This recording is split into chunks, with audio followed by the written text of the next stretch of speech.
na ang Biblia ay para lamang sa mga Kristiyano ang Biblia. Sabihin ko rin, kung mayroong magsabi na ganyan, na ang Biblia ay para lamang sa mga Kristiyano, sabihin ko, ignorante yan din yung tao na yan.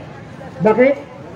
Dahil ang Biblia, mga kapatid, ang Biblia, from Genesis, Exodus, Leviticus, Numbers, Deuteronomy, Joshua, Ruth, Judges, 1 Samuel, down to Malachi, there are about, I think, 47 or 49 books of the Old Testament.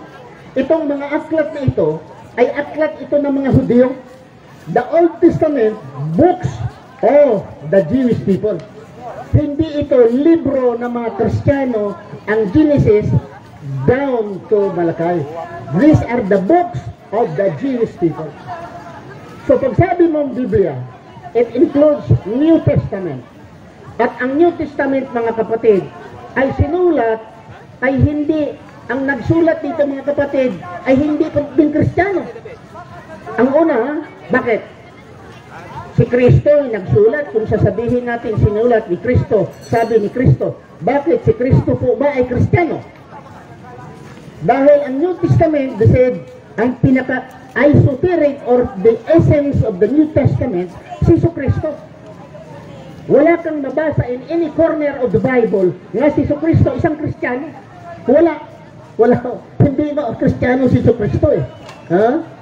At ang mga so-called writers sila ni Matthew, Marcos, Lucas, Juan, the early time of Jesus Christ, hindi sila tinatawag na mga Kristiyano. Tinawag lamang sila ng Kristiyano yung pumunta ang mga disipulo sa Antioch, bandang Turkey.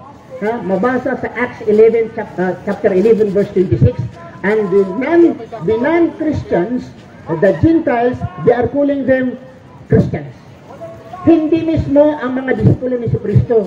The early followers of Jesus Christ, tinatawag sila followers. Followers lamang, hindi sila tinatawag na Kristiyano. Okay? Si Mary, hindi Kristiyano.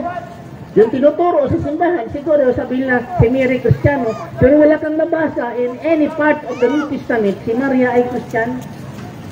Si Juan Bautista ay Kristiyano, wala rin masulat. Pero kung babasahin mo ang Quran,